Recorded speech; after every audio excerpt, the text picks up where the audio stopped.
Alors maintenant, on va passer à toute autre chose, tout en étant quand même dans le domaine.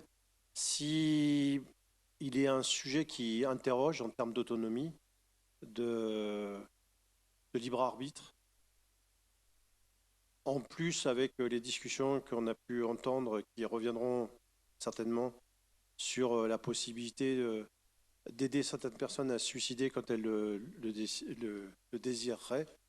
La question du suicide en tant qu'autonomie, en tant que, est un vrai sujet. Et je remercie beaucoup Edouard Lone d'avoir fait le chemin depuis la capitale régionale de- pour venir nous parler parce que c'est son sujet de prédilection, la problématique du suicide et de la prévention de celui-ci. Merci Edouard. Des Gaules. Ouais.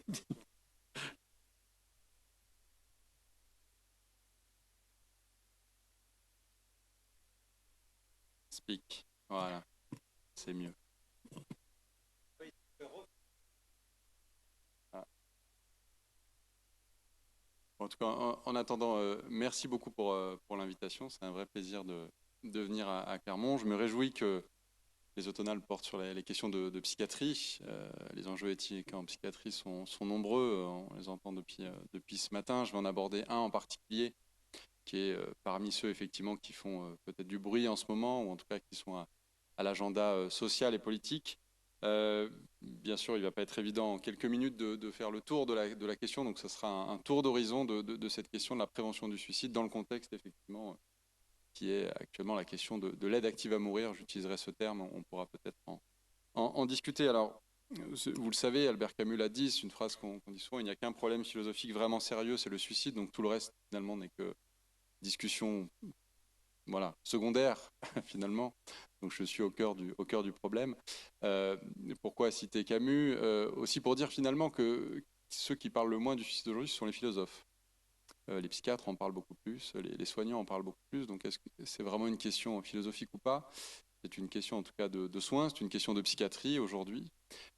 Ça n'en demeure pas moins une question philosophique et je crois que l'actualité nous le montre. En tout cas, dans l'actualité qui est la nôtre, ça pose cette question de qu'est-ce que c'est que vouloir se suicider, qu'est-ce que c'est qu'avoir envie de mourir et qu'est-ce que c'est que la prévention et la protection vis-à-vis de cette question-là. Alors, je m'excuse, il y aura une ou deux diapos en anglais, mais ça va bien se passer, pas d'inquiétude, on va prendre le temps ensemble. Euh, le meilleur moyen peut-être d'entrer dans le sujet, c'est de partir de la réalité, de ce qui se passe, de ce qui s'est passé, et de parler du cas de Kerry Wolterton. Vous connaissez sans doute pas Kerry Wolterton, c'est un cas qui a près d'une quinzaine d'années, qui s'est passé en Angleterre, dans l'est de l'Angleterre, dans un petit hôpital local. Kerry Wolterton s'est présentée aux urgences à l'hôpital en disant qu'elle venait de faire une tentative de suicide grave par ingestion d'antigel euh, et qu'elle demandait à être hospitalisée pour mourir et que sa demande était la suivante, de mourir et d'être accompagnée dans ces dernières heures sous une forme qu'on pourrait appeler de soins palliatifs, hein, de soins de support, mais en aucun cas avec une demande de réanimation. Hein, vous voyez, voilà, si vous voyez, donc je suis 100% consciente des conséquences de l'acte que je viens de faire. Je sais qu'il y a 95 à 99% de risques que je décède. C'est mon souhait. Vous pourriez vous dire que le fait que je vienne à l'hôpital est une demande cachée de réanimation, un appel à la vie, un appel d'une pulsion de vie ultime, mais ce n'est pas le cas. Hein. This is not the case. Ce n'est pas le cas. Je suis venu pour mourir. D'accord? L'Angleterre, pas plus que la France, a de législation en faveur de l'aide active à mourir ou de l'euthanasie ou de quoi que ce soit. D'accord, on est sur une législation qui est, somme toute, identique. Et même si on aime parfois croire en France que le modèle anglo-saxon est très libéral, en réalité, le NHS, hein, les soins anglais, sont très orientés vers le service public. Donc, on est sur un modèle tout à fait identique à celui qu'on connaît. Alors, pourquoi ce cas fait grand bruit? Parce que Kerry Wolterton est décédé à l'hôpital.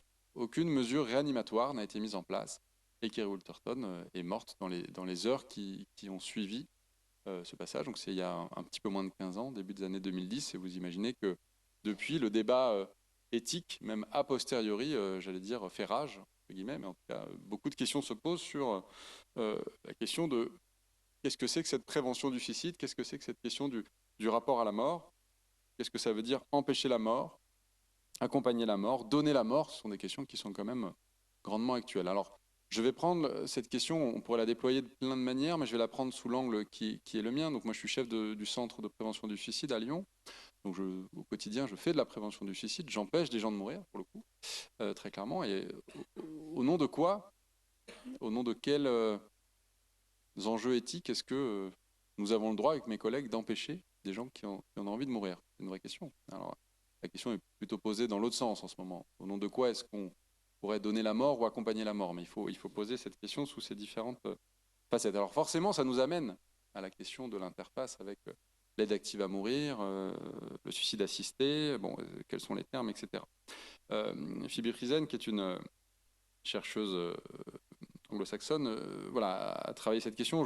Je m'appuierai sur ses travaux à plusieurs reprises, mais dit: il n'existe à l'heure actuelle aucune évidence claire soutenant l'existence de différences ou de similitudes entre le suicide et l'aide active à mourir. Parce que finalement, on vient un peu nous chercher, les psychiatres, sur cette question en disant: mais finalement, vous qui faites de la prévention du suicide, si aide active à mourir il y a, c'est la fin de votre métier, c'est fini. Pas très inquiet en tant que psychiatre, je trouverais toujours autre chose à faire si vraiment c'était la fin. Mais je crois de toute façon que la question est plus complexe que ça. Mais est-ce que c'est la même chose ou pas? Est-ce que quand on parle des patients que moi je vois, j'accompagne dans les différents dispositifs en prévention du suicide, je parle des mêmes patients que celles et ceux que les collègues voient dans les services de soins palliatifs, dans les services de médecine, de cardiologie, de neurologie, etc. Peut-être oui, peut-être pas. En tout cas, si on reprend la question de Kerry Wolterton, au nom de quoi est-ce qu'on peut la laisser mourir ou pas? La première approche qui vient, c'est l'approche libertarienne. L'approche libertarienne, bah, après tout, si Kerry Wolterton a envie de mourir, bah, elle est autonome. On parle d'autonomie. Elle est autonome. En plus, elle dit qu'elle est consciente, libre, éclairée, et qu'elle sait bien de ce dont il s'agit. Et Thomas Sass, qui est un psychiatre qui pensait que les maladies psychiatriques n'existaient pas. La psychiatrie est la discipline qui est la plus capable de générer ses propres anticorps. Donc, des psychiatres anti-psychiatres à chaque génération. Thomas Sass est sans doute le prototype ultime, mais disait, voilà, il n'y a aucune raison d'empêcher le suicide. Il ne s'agit pas d'être pour, mais en tout cas, si quelqu'un veut mourir, on n'a pas à l'empêcher. Et cette approche libertarienne dit qu'il y a un droit au suicide, une critique de la tendance à médicaliser les conduites suicidaires.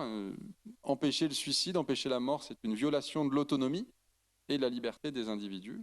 Et finalement, même considérer le suicide, on dit aujourd'hui, 90 à 95% des gens décédés par suicide souffraient d'une pathologie mentale. C'est une construction sociale. Une construction sociale, c'est une manière de voir les choses. C'est pas comme ça que c'était vu dans le passé. C'est peut-être pas comme ça que ce sera vu dans le futur. C'est une construction contemporaine. Alors oui, j'ai peut-être oublié de le dire. Je ne suis pas d'accord forcément avec tout ce que je vais dire.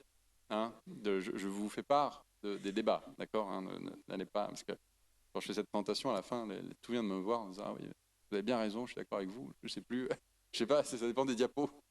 Alors, à voir. Et Thomas Sass va plus loin. Il n'aimait pas beaucoup ses collègues, a priori, en disant: mais finalement, mes collègues empêchent le suicide pour pas avoir à discuter avec les gens. En gros, voilà, vous les hospitalisez, vous les enfermez, comme ça, vous n'avez pas à discuter. Il faut dire qu'en prévention du suicide, on discute énormément, des appels téléphoniques ou des consultations qui durent 1h30, 2h30, 3 heures. Quand vous avez quelqu'un qui est au bord d'une voie de chemin de fer, à la corde autour du cou, on discute énormément. Peter Valentine est allé plus loin. Alors là, vous allez peut-être comprendre que je ne suis pas tout à fait en accord avec lui, mais avec cette phrase où il fait le parallèle avec le fait des propriétaires de voitures.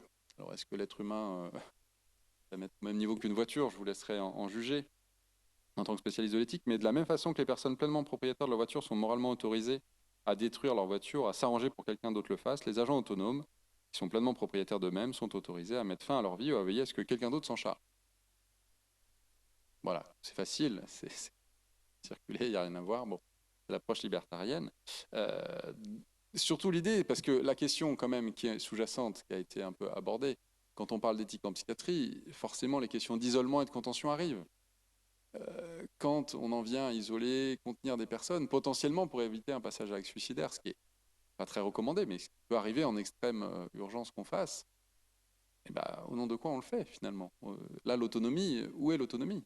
Il y a des patients qui nous renvoient ça, qui disent: mais vous êtes qui? Vous ne me connaissez pas, laissez-moi. Qu'est-ce que ça vous fait? Qu'est-ce que ça vous fait? Vous ne me connaissez même pas. Bon, bien sûr que cette approche libertarienne a quelques limites.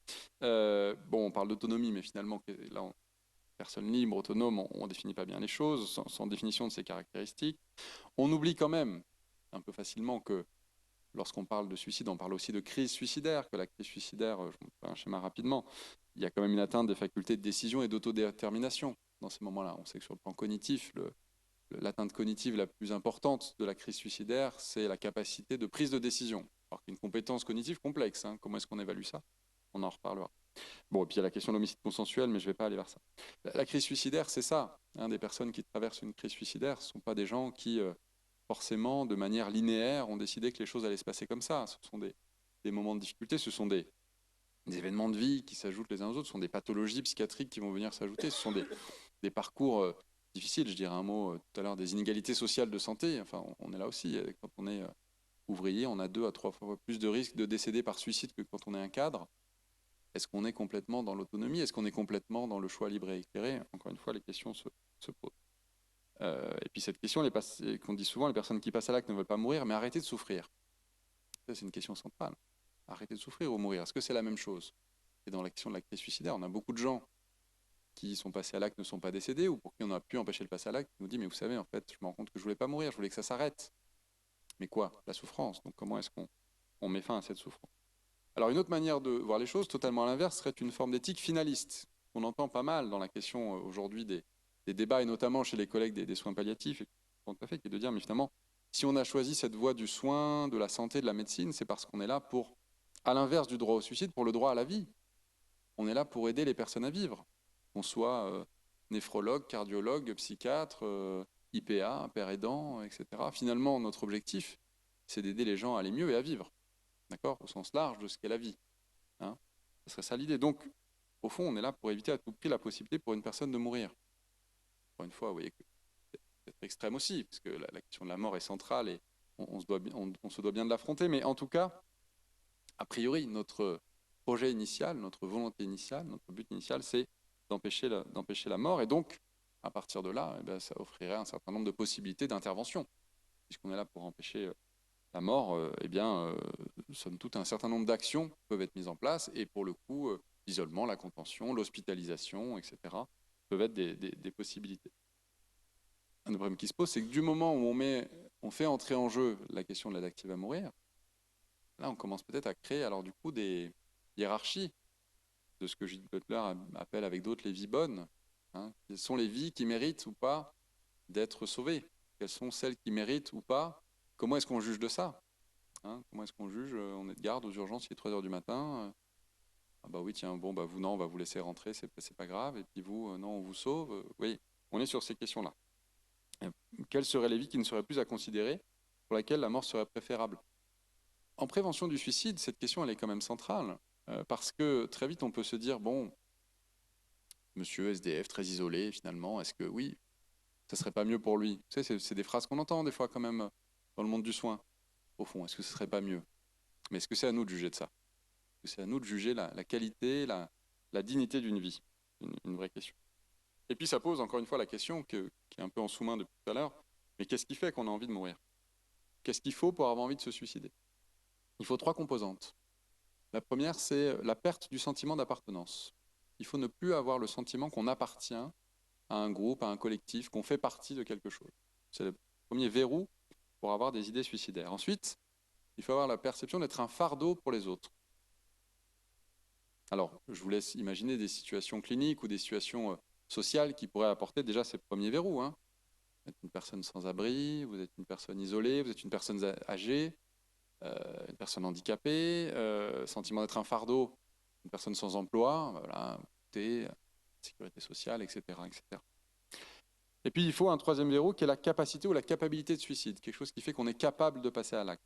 Alors ce qui fait qu'on va être capable ou non de passer à l'acte, c'est l'exposition répétée à des événements douloureux, des événements générateurs d'angoisse, la douleur chronique, les événements de vie, les violences subies dans l'enfance, à l'adolescence, les échecs multiples dans la vie, etc. Oui, donc autant des questions médicales, sanitaires, que des questions sociales. Alors pourquoi je vous parle de ça? Parce qu'on pourrait justement se reposer la question, mais quand je présente ça aux collègues de soins palliatifs, ils disent « mais oui, c'est ça qu'ils ont, nos patients, finalement. Ils ont ces 3 aspects-là. Ils ont ça, en fait, le sentiment d'être un fardeau. Bah oui, j'ai une maladie incurable, coûte de l'argent, vous serez mieux sans moi, etc. » Et donc on pourrait se dire, bah, qu'est-ce qui va se passer entre la mise en place de l'aide active à mourir et le suicide? On pourrait avoir deux effets. Soit on se dit, et c'est parfois aussi un argument qu'on entend, mais il y a des personnes âgées qui se suicident parce qu'il n'y a pas l'aide active à mourir. On entend ça. Donc si on met en place l'aide active à mourir, eh ben, ces personnes n'auront plus à se suicider. Donc moins de suicides. Et puis à l'inverse, des gens vous disent, ah, mais attendez, si on met l'aide active à mourir, on va normaliser le fait de mettre fin à ses propres jours, et donc on va avoir une augmentation du suicide. Et en fait, ce que montrent les travaux suisses, américains, belges ou hollandais, c'est que pour l'instant, ça ne change rien. Ça change rien. Quand vous mettez en place l'aide active à mourir dans ces pays-là, aucun impact direct sur l'évolution des taux de suicide. Alors peut-être qu'il y a les deux effets qui se neutralisent, peut-être pas. Je ne fais que poser des questions, hein. Je n'ai pas de réponse, je m'en excuse d'avance, mais pour l'instant en tout cas. Alors est-ce que, encore une fois, c'est deux réalités différentes? C'est-à-dire est-ce que cette éthique finaliste, elle n'a peut-être pas bien de sens parce qu'on parle de réalités cliniques et peut-être éthiques différentes qui font que, par exemple, bon, ça a été dit tout à l'heure par M. Charles de l'UNAFAM, le taux de suicide diminue depuis 30 ans. On a souvent cette idée qu'il y a de plus en plus de suicides. Non, mon travail n'est pas inutile. Avec mes collègues, on sert un petit peu à deux, trois choses. Quand j'ai mes collègues, je parle aussi au niveau international. Et donc, le taux de suicide diminue. Pour autant, la demande de l'aide active à mourir augmente. Donc, on voit bien qu'on est aussi... encore une fois, on pourrait dire, oui, c'est une nouvelle forme de, etc. Mais on n'est peut-être pas tout à fait sur les mêmes réalités. Et dans l'autre sens, toujours dans cette recherche de ce qui serait pareil ou de ce qui serait différent, Phoebe Frazen, qu'on retrouve, nous dit « Comme les personnes qui font recours à l'aide médicale à mourir, celles qui veulent se suicider ne feraient pas ce choix si elles n'étaient pas dans les circonstances dans lesquelles elles se trouvent. Si vous venez pas de subir un licenciement, une rupture amoureuse, un échec, des difficultés financières, etc., oui, la question du suicide ne vous vient pas. Si vous n'avez pas atteint d'une dépression sévère, d'une schizophrénie, d'une bipolarité, la question du suicide ne vous vient pas forcément. Donc il y a des conditions qui vont favoriser aussi cette question-là. De la même manière, l'aide active à mourir, si vous n'êtes pas a priori en situation de soins palliatifs, de soins incurables, la question peut se poser dans l'idée, le jour où, mais pas de manière immédiate. Vous voyez. Bon, donc, encore une fois. J'ai dit tout à l'heure, on sait qu'il y a quand même un lien très fort entre troubles de santé mentale, troubles psychiatriques et suicide, et donc certains proposent une éthique qu'on pourrait dire catégorielle, ou une éthique de la vulnérabilité. C'est-à-dire qu'il y a une vulnérabilité particulière de populations fragiles, fragilisées par leur maladie, et c'est à ce titre-là qu'il faudrait une éthique de la prévention du suicide, avec l'idée de délimiter une catégorie à part entière, les personnes atteintes de troubles mentaux en tant que personnes vulnérables, avec des vulnérabilités médicales, sociales, psychologiques qu'on connaît bien. Derrière ça, il y a toujours cette idée quand même, si on pense à l'autonomie, qu'au fond, maladie mentale, ça voudrait dire pas vraiment d'autonomie, pas vraiment de capacité de prise de décision. Et là, je pense qu'un certain nombre, et à juste titre, de personnes dans la salle diraient, mais attention, vouloir protéger à tout prix, il y a toujours un risque. Et puis de toute façon, on n'inventerait rien, Michel Foucault nous l'a dit, ou l'a vu, ou l'a observé. Hein. On veut protéger à tout prix, le risque de déraper est grand. L'abus d'autorité, hein, l'abus d'autorité sur les plus fragiles, on le connaît. Et c'est pas toujours... l'enfer est pavé de bonnes intentions.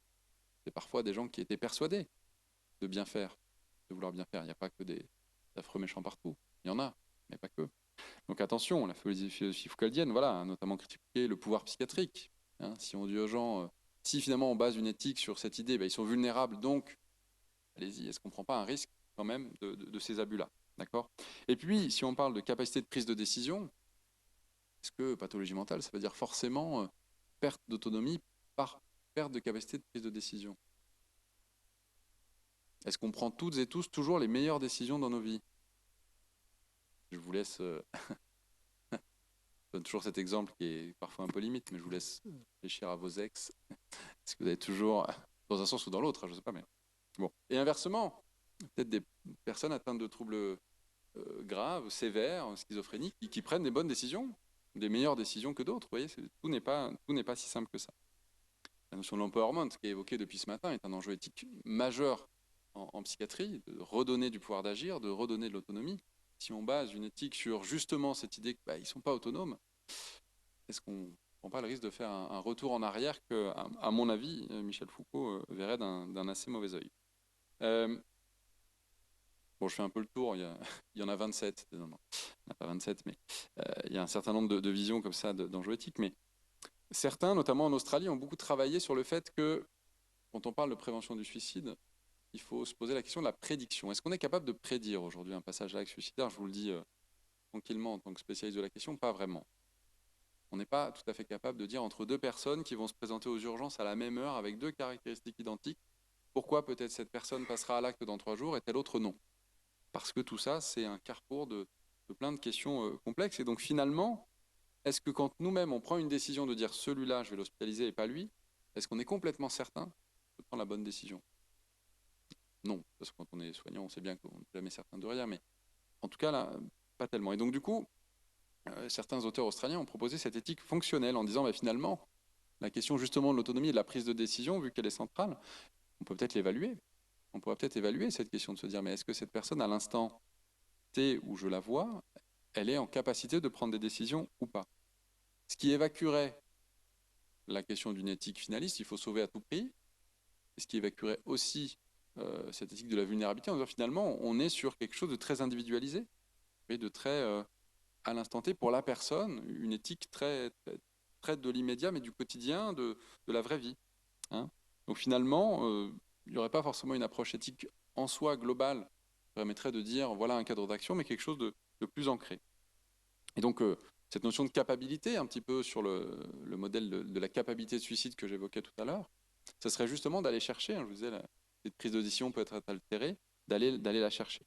L'avantage de cette approche-là, elle repose sur des connaissances actuelles, cliniques, neuroscientifiques, en sciences cognitives, mais aussi dans le plan de l'éthique et de la philosophie, sur le suicide. Elle laisserait quand même une part de droit individuel au suicide. Encore une fois, je vous l'ai dit, je ne suis pas forcément d'accord avec ce que je dis. Hein. Je vous fais part de ce qui existe. Mais tout de suite, deux questions qui viennent, à minima, elles sont bien plus, mais au moins deux questions qui viennent. Que faire en cas de crise suicidaire avec des capacités de prise de décision non altérées? Je vous dis, ça arrive, mais c'est comme tout, c'est jamais du 100%. Donc quelqu'un qui... Est-ce que moi, j'aurais le droit de dire, bah, écoutez, oui, là, cette personne m'a l'air tout à fait en capacité de prendre des décisions, advienne ce qui doit advenir? Bon, c'est une question. Et puis, si on part, par exemple, d'une échelle de mesure, où est-ce qu'on met le cut-off, le seuil? À 7 sur 10, on est autonome, à 6,9, on ne l'est pas. Donc j'ai un monsieur, il a 6,9, je ne le laisse pas partir, je suis à 7,1, je le laisse partir. On sait que des réponses aux échelles sont fortement influencées par un ensemble de facteurs qui font que, voilà, finalement, à quoi est-ce qu'on avancerait? Et une évaluation qualitative de la prise de décision, est-ce que ce serait vraiment pertinent? Mais en fait, et vous allez peut-être voir que c'est un peu là que je veux aller, mais quand on parle du suicide de cette manière-là depuis tout à l'heure, on parle de personnes avec des prises de décision, mais on oublie, et je pense que les collègues et les personnes de l'UNAFAM seront d'accord, le suicide, c'est pas qu'une question individuelle. On n'est pas tout seul, même si on est tout seul au moment où on passe à l'acte. Ça va toucher énormément de gens. Un suicide, en moyenne, ça touche 135 personnes. En moyenne, hein. D'accord, 135 personnes qui vont être potentiellement durablement impactées. C'est une vision très atomistique de la question du suicide. Est-ce que ça existe vraiment, le suicide autonome? Qu'est-ce que ça veut dire? Autonome dans les deux sens du terme, c'est-à-dire dans le côté absence de relations, absence de personnes qui seraient touchées par ce qui se passe, et puis situation d'urgence et de crise. Si on reprend la question de Kerry Woolterton, du moment où elle vient à l'hôpital, même si elle dit vous pourriez penser que, bah, ça engage d'autres personnes, ça engage d'autres gens, notamment des soignants, vous voyez, qui ont aussi une volonté propre, un devoir propre, un fonctionnement propre. C'est pas uniquement Kerry Woolterton et le monde qui tourne autour. Vous voyez ce que je veux dire?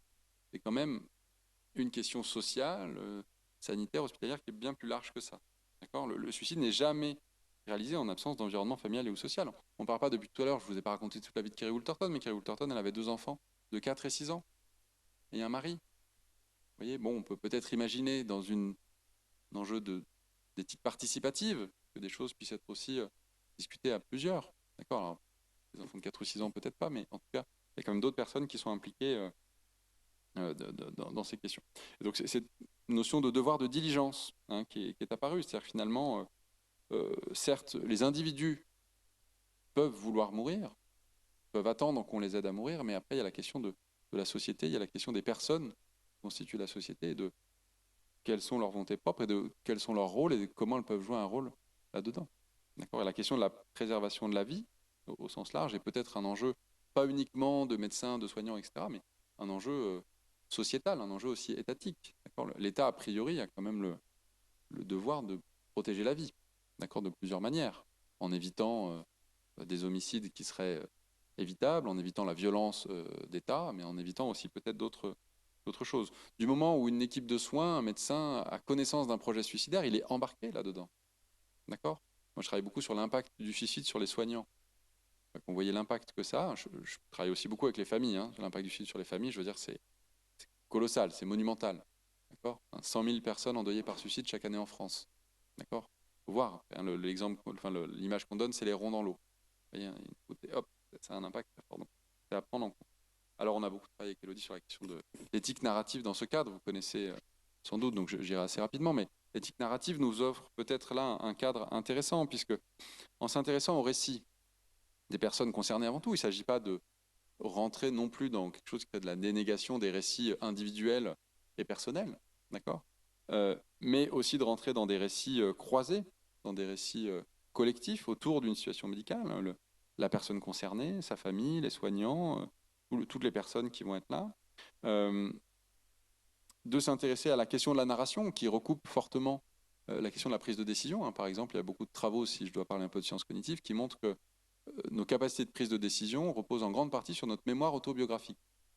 D'accord ? Et que justement, il y a une altération de la mémoire autobiographique dans de nombreuses pathologies psychiatriques qui peut expliquer un certain nombre de difficultés de prise de décision. Quand on fait face à un problème, on va d'abord se confronter à la question de, au fond, comment j'ai fait la dernière fois. Voyez, comment est-ce que je me souviens que... Donc le récit est quand même fondateur et central dans ces questions d'autonomie même, en fait. Alors, je dirais dans l'autre sens aussi, on peut aussi ne pas savoir se raconter. On peut aussi avoir du mal à faire ça. Mais la maladie fait éruption au cœur d'une existence, au cours d'une histoire, et donc il faut réussir à être dans une approche à la fois individualisée, qui s'intéresse à la notion d'identité, mais en même temps dans un contexte, un bain social particulier. Et c'est aussi l'intérêt de l'éthique narrative, même si peut-être qu'elle pourrait aller encore plus loin sur certains aspects. D'accord ? Donc, cette notion d'engager une clinique singulière, et je crois que c'est peut-être ça qu'on retrouvait dans cette éthique un peu fonctionnelle, que d'aller vers la situation particulière de la personne donnée à un moment donné. Et je pense que c'est là qu'il faut réussir à trouver une ligne de... Pas de l'heure, il reste pas très longtemps. Bon, vous connaissez Rita Sharon, la médecine narrative, non? Vous ne connaissez pas la médecine narrative? Bon, Rita Sharon, c'est la personne qui a beaucoup pensé la médecine narrative, c'est-à-dire finalement à la fois dans le sens de la formation et des soins, des soignantes et des soignants, de s'intéresser à la question des récits, en disant mais repartons des récits. Parce qu'en fait, on oublie que, d'ailleurs on s'en plaint souvent qu'il faut beaucoup écrire dans les dossiers, pénible d'écrire dans les dossiers, on en a marre, mais écrire dans les dossiers c'est important parce que c'est aussi une forme d'histoire qu'on raconte. Et donc il y a aussi une éthique de comment on écrit. Mais voilà, la médecine narrative, c'est aussi comment s'intéresser à cette question des récits et être dans des écrits qui ne soient pas uniquement... Il faut bien sûr faire des observations, qui suivent un certain nombre de règles, mais c'est quand même se dire que c'est des histoires qu'on raconte avant. D'accord ? Les historiens travaillent sur les archives hospitalières, découvrent des choses extraordinaires sur comment est-ce qu'on écrit la médecine en 1940, en 1970, de nos jours, etc. Donc c'est s'intéresser à ces questions-là, mais surtout parce que derrière, voilà, je dis toujours aux étudiants que j'accompagne, bon, tu vas aller chercher des facteurs de risque, c'est très bien, mais un facteur de risque, c'est une histoire. C'est pas uniquement une... Toi, ça sera peut-être une ligne dans ton observation, mais qu'est-ce que ça veut dire? On parle du suicide, oui, suicide du grand-père, oui, ça veut dire quelque chose, c'est une histoire familiale, c'est pas uniquement une ligne, donc intéresse-toi à ces questions-là. Alors bon, quand même en tant que psychiatre, il faut bien que je dise quelques limites de l'éthique narrative. L'illusion du récit, est-ce qu'on se raconte vraiment? Sigmund Freud, s'il était là, nous dirait, les amis, pas tellement quand même. L'inconscient, tout ça, vous êtes au courant. On croit qu'on se raconte. Bourdieu aussi nous dirait, oui, vous pensez que vous racontez, vous pensez que vous faites un récit individuel, mais c'est un récit collectif. Si je prends tous les ouvriers de telle usine dans les années 70, ils vont me raconter globalement à peu près la même histoire, finalement. Bon, l'illusion du récit individuel, en tout cas. Peut-être que c'est un peu trop général aussi, l'éthique narrative. Peut-être qu'il faut aller vers des formes plus individualisées. Peut-être que les questions de santé publique, les déterminants sociaux de la santé, les disparités sociales et culturelles sont davantage à prendre en compte dans cette éthique narrative. Je disais rapidement, qui sait se raconter? Ça s'apprend de se raconter. Ça s'apprend de se raconter. Si on ne nous apprend pas, les travaux de Bernard Lahire, par exemple, qui est sociologue à Lyon, parle de ces questions, de ces enfants de 5 ans. À qui est-ce qu'on lit des histoires ou pas? Si on ne lit pas d'histoire quand on est enfant, si on n'habitue pas le soir au repas à dire alors comment s'est passée ta journée, etc. Et on le voit dans la clinique, il y a des gens qui ne savent pas forcément se raconter, qui n'ont pas envie de se raconter, forcés au récit en tant que psychiatre. On le sait, des fois les gens disent j'ai pas envie de vous raconter, moi je vous connais pas. Forcé au récit, c'est pas forcément être valoriser l'autonomie non plus. Donc voilà, c'est des enjeux complexe autour de ça. Mais en tout cas, et je m'arrêterai, je pense, là-dessus pour laisser la place à des échanges, mais sans doute que l'éthique narrative peut nous aider à guider la décision médicale, peut nous offrir peut-être une voie de compréhension des enjeux de prévention du suicide. Je pense qu'il faut aller vers ça. Je pense que, je ne suis pas là pour clarifier ma position, mais sur la question de l'aide active à mourir et suicide, en tout cas pour l'instant, je fais une distinction importante. Pour moi, ce sont deux réalités différentes, avec des enjeux cliniques et éthiques qui peuvent avoir des points communs, mais qui restent à mon sens différentes, qui nécessitent qu'on discute entre nous, mais je crois que pas forcément confondre des réalités qui sont pas les mêmes.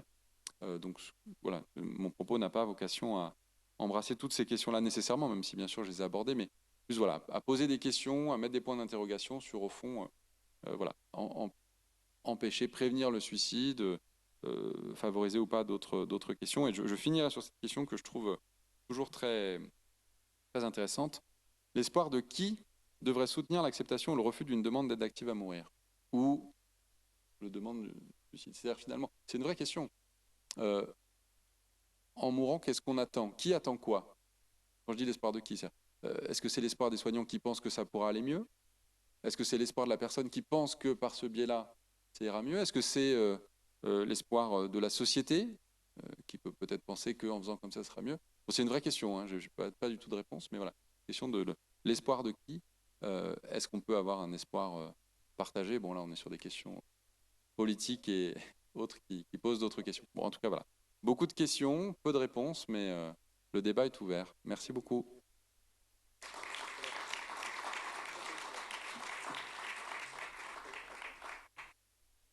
Merci beaucoup, Dr Lone, pour cette présentation qui était très intéressante. Alors, je ne sais pas, j'imagine que vous avez choisi vos mots, puisque j'ai pas du tout utilisé le terme de suicide assisté. Je pense que c'est volontaire. Du coup, la question, c'est finalement cette autonomie dans le suicide. Vous ne l'avez pas non plus, mais bon, attaqué dans l'angle du droit finalement. Est-ce que c'est un droit individuel qu'auraient les personnes finalement de décider à un moment donné de mettre fin à leur vie, et en faisant le parallèle avec la fin de vie, que c'est à l'agenda politique actuel, c'est finalement que viennent faire les équipes soignantes dans cette question du suicide qui est finalement, qu'on pourrait considérer comme être l'autonomie ultime d'un individu. Voilà, donc je me permets de poser la première question. Alors sur la question du terme suicide assisté, effectivement, je ne l'utilise pas, volontairement, bien sûr. C'est un terme avec lequel on est en désaccord, je dirais, les spécialistes de la prévention du suicide, justement un petit peu en lien avec ce que je disais en conclusion, parce qu'il nous semble que ce sont deux réalités différentes, qu'il y a un enjeu, je dirais aussi éthique, on pourrait dire, autour de l'utilisation du terme en lui-même. C'est-à-dire qu'effectivement, si on confond des choses différentes, ce risque qu'on peut quand même voir poindre de se dire, mais si on met en place l'aide active à mourir et qu'on l'appelle suicide assisté, on ouvre la porte très grand en disant, bah, allez-y, hein. Finalement, certains patients ou patientes pourraient nous dire, bah, pourquoi eux ils ont le droit et pas moi? Pourquoi vous m'hospitalisez, vous me mettez en soins sans consentement par exemple, alors que vous le faites à d'autres? Vous voyez, donc ça ouvrirait cette question-là. Ça pose directement la question du droit. Alors la question du droit depuis 1810, elle est plutôt réglée, hein, parce que le suicide était pénalisé jusqu'en 1810 en France, un peu plus tard dans un certain nombre de pays. C'est encore le cas je crois qu'il y a 27 pays dans le monde qui pénalisent encore le suicide. Hein. C'est-à-dire que si vous faites une tentative de suicide, vous êtes répréhensible sur le plan pénal, alors que ce soit des peines financières ou autres, hein, en fonction des pays. Il y a un exemple assez frappant dans un ouvrage de Jack London, dont je ne sais plus le titre tout de suite, mais dans les bas-fonds de Londres, quelque chose comme ça, où il décrit, voilà, il passe plusieurs semaines avec des personnes très, très précaires à Londres, et où il décrit des scènes de procès pour tentative de suicide, avec en plus l'idée qu'au Royaume-Uni, c'était, au-delà d'être une tentative de suicide, c'est une tentative d'homicide contre sujet du roi ou de la reine. Ce qui pose la question de à qui appartient-on? Bon, on n'a plus ces questions-là. Mais en tout cas, depuis 1810, voilà, il n'y a plus d'interdiction de suicide, mais il n'y a pas de droit positif, je dirais, à suicider. Il y a un texte de loi qui dit on a le droit. Donc on est dans un vide juridique, mais je pense que c'est mieux quelque part, parce qu'on imaginerait mal revenir à une interdiction ça serait quand même catastrophique.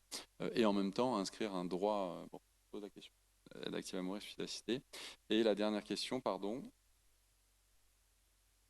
Finalement, à la place des équipes soignantes, avec le parallèle de la fin de vie, dans ce suicide assisté ou cette aide active. Alors, la place des soignants, elle est centrale dans cette distinction que j'ai faite entre vouloir arrêter de souffrir et vouloir mourir. Et ça, c'est vraiment quelque chose qu'on observe. Alors, les dispositifs de prévention du suicide, je ne les ai pas présentés, mais il y a notamment le 3114, le numéro national prévention suicide, 7 jours sur 7, 24 heures sur 24, des équipes qui répondent en permanence, donc un service, vigilance, des personnes sorties des urgences suite à une tentative de suicide, tout le champ de ce qu'on appelle la post-vention, donc l'après-suicide. Dans mon équipe, on accompagne des familles endeuillées par suicide, des collectifs, des établissements où il y a eu un suicide. Et ce qu'on retrouve beaucoup, c'est cette question de la souffrance qui est comme centrale. Et je pense que c'est un point qui fait... voilà, il y a beaucoup de travaux en ce moment sur qu'est-ce que ça veut dire que la douleur morale, la mental pain. Qu'est-ce que c'est, comment ça, quel lien avec la douleur physique, etc. Et je crois que c'est là-dessus qu'il y a à la fois des points communs et peut-être des spécificités de la prévention du suicide, c'est cet accompagnement de la souffrance jusqu'au dernier moment. Ce maintien du lien, hein, l'enjeu clinique aujourd'hui, c'est de maintenir le lien à tout prix. Ce qui peut, je disais tout à l'heure, on a eu il n'y a pas longtemps 2h30 au téléphone avec un monsieur qui était au bord des voies, mais qu'on a pu sauver, hein, qui était parti pour se suicider. Mais ça veut dire 2h30 au téléphone à maintenir le lien avec des personnes formées qui sont en capacité justement de soutenir cette souffrance et d'apporter des nouvelles solutions. C'est-à-dire, on peut faire autrement, on peut vous aider à trouver d'autres solutions face à votre souffrance, mais ça nécessite bien sûr un haut niveau de compétences et de formation.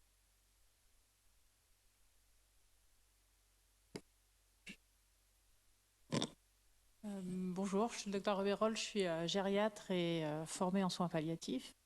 Et en juin, j'ai j'ai assisté au congrès de soins palliatifs qui était centré justement sur comment accompagner les demandes de mort chez les patients en soins palliatifs.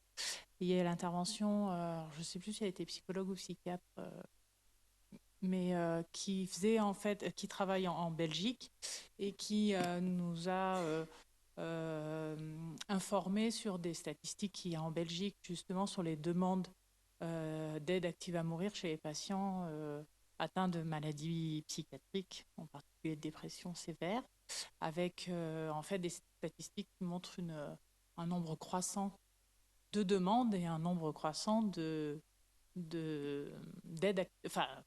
morts par euthanasie en fait. Et en fait, son propos était intéressant parce qu'elle a fait le parallèle entre l'augmentation en fait des morts par euthanasie et on va dire la dégringolade du système de santé mentale, que ce soit en Belgique ou dans plein d'autres pays en fait, et qu'il y avait presque une corrélation entre les deux. Je ne sais pas si c'est quelque chose qui va arriver en France si la loi est votée par le Sénat. Mais c'était intéressant Enfin, son propos était que les patients atteints de dépression sévère, en fait, si on ne les lâche pas, ils peuvent ne pas arriver jusqu'à se suicider, en fait.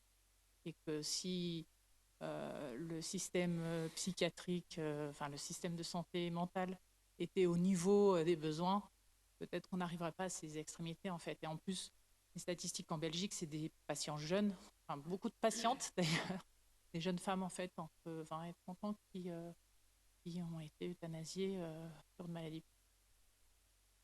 Oui, merci beaucoup. C'est une question délicate effectivement parce que on voit bien qu'on a affaire, il me semble, hein, je vous donne mon avis un peu personnel, mais à des logiques un peu contradictoires entre une demande sociétale qui est là et puis des positions, des visions de soignants qui peuvent être différentes. C'est sûr qu'en tant que psychiatre, ça me heurte de voir qu'effectivement de jeunes femmes atteintes de troubles qu'à mon sens on sait traiter en 2025 puissent avoir recours à l'euthanasie. Bon, voilà, ça paraît quand même étonnant. Après, sur la question, alors je ne l'ai pas mis là parce que ce n'était pas l'enjeu, mais sur la question de l'activité mourir pour, entre guillemets, pour raisons psychiatriques, c'est un débat international qui soulève beaucoup de questions parce qu'à la fois dire qu'on exclut la psychiatrie, ça veut dire encore une fois on exclut la psychiatrie. Il y a aussi on peut entendre ça, et notamment des personnes atteintes de troubles psychiatriques. Pas tellement la question de y avoir recours ou pas, mais on parlait de droit, c'est la question d'être encore une fois mise de côté. Et donc il y a cette question-là. Et de l'autre, de se dire, oui, mais en même temps, on est sur des troubles quand même qu'on peut traiter. Mais la notion de soins palliatifs, par exemple en psychiatrie, est un tabou. qu'à mon avis, il faut lever. Parce que je crois que des équipes font parfois du soin palliatif psychiatrique, très clairement, sur des situations très sévères. Ça n'est pas nommé, ça n'est pas appelé comme ça, mais que peut-être il va falloir aussi. Donc voilà, c'est peut-être aussi dans comment ça peut amener à réfléchir les pratiques un peu autrement. Parce que je pense que si on dit soins palliatifs psychiatriques, on va retomber dans ce que vous connaissez bien en soins palliatifs, c'est tout de suite une vision très négative. Dire, bah non, mais nous on est là pour faire du curatif, etc. Et ça serait quand même un petit peu dommage qu'on repasse en psychiatrie par des choses que vous avez travaillées depuis de nombreuses années et qu'on s'évite peut-être ce passage-là, qu'on dise non, soins palliatifs, ça ne veut pas dire on fait rien et on laisse tomber les gens, c'est au contraire une approche proactive, une approche, voilà, mais dans un moment différent de l'accompagnement. Donc bon, c'est difficile de répondre en quelques minutes et d'essayer d'embrasser tout ça, mais en tout cas, voilà. Sur le lien avec la dégringolade du service de santé, des systèmes de santé, bon, c'est sûr que c'est une question. Pour faire attention, voilà, corrélation temporelle ne veut pas forcément dire lien direct. Il y a aussi des questions sociales qui émergent. Peut-être que c'est le cas, peut-être que ce n'est pas le cas. Il faut toujours se remettre dans un objectif comme international. C'est sûr qu'il y a des questions qui se posent au-delà des systèmes de santé. C'est-à-dire que parfois, on a tendance, et c'est normal, à ramener à des réalités nationales des questions qui se posent ailleurs. Voilà. Alors, je précise, en fait, elle a illustré son propos par des cas très précis où elle raconte l'histoire des patientes qui ont été de psychiatre en psychiatre, d'hospitalisation en hospitalisation. Enfin, il y a une errance, en fait, dans la prise en charge et que de son expérience propre, quand on arrive à faire alliance avec le patient et à les suivre, alors c'est des suivis qui sont très longs, mais qu'on ne lâche pas, en fait, ces patients abandonnent l'idée d'arriver au suicide. Oui, non, mais c'est ce qui serait plutôt mon avis, et ce qui est plutôt la dégringolade, vécu, elle était surtout là-dessus, en fait. Au centre de prévention du suicide, on a suivi des dizaines de milliers de personnes depuis des années. On a eu 99,9% de situations qu'on a pu résoudre où les gens ne sont pas passés à l'acte ou ne voulaient pas mourir. Donc, c'est sûr que, mais c'est la question de l'espoir de qui. Et on est là à la fois pour apporter de l'espoir. Enfin, c'était aussi une manière de dire, on est aussi là pour apporter de l'espoir. Enfin, je pense que nous, on a créé une plateforme qui s'appelle Espoir, parce que ça fait partie aussi de notre rôle que de dire, il y a des solutions, c'est possible. Mais il y a peut-être les 0,1% de cas qui posent question. Et là, je pense qu'il faut pouvoir en discuter. Enfin, je pense que c'est ça aussi l'éthique. Mais voilà, la discussion est ouverte. Et c'est des questions complexes. Oui, merci. Juste une petite question très courte. Oui, précision épidémiologique. Vous avez montré que le suicide finalement diminuait. Est-ce que c'est vrai dans toutes les catégories d'âge? J'avais été surpris par la fréquence du suicide chez les sujets âgés. Donc, est-ce que ça augmente ou c'est simplement parce que le nombre de sujets âgés augmente?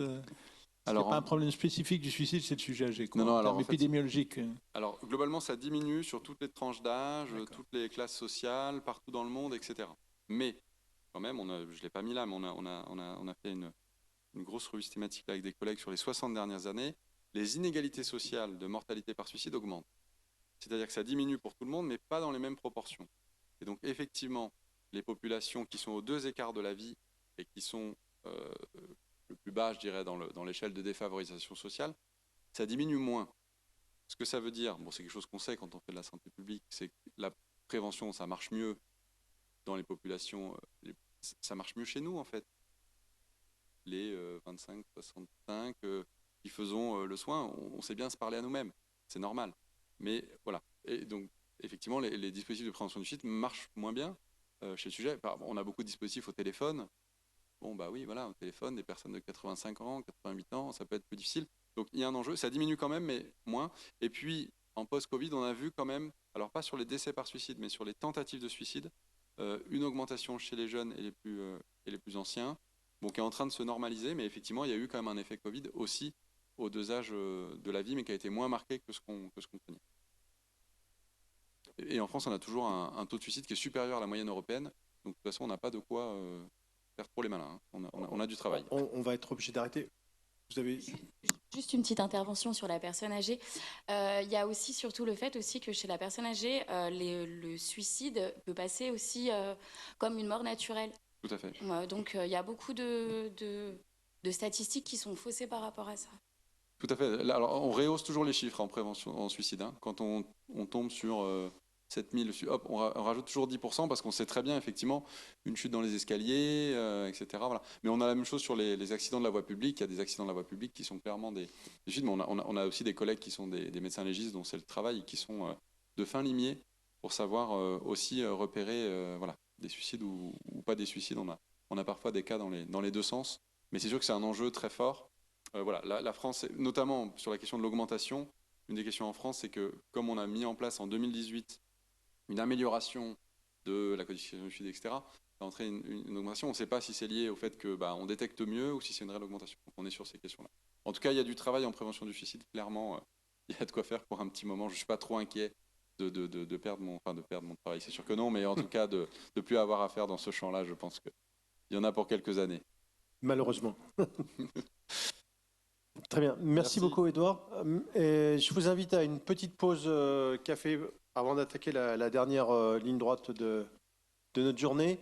Rendez-vous à 15, il est 10. Rendez-vous à 15h30 précise parce que Cyril Azif-Thomas qui est en visio et donc la visio est timée à 15h30. Donc voilà. Bon courage et merci pour votre écoute.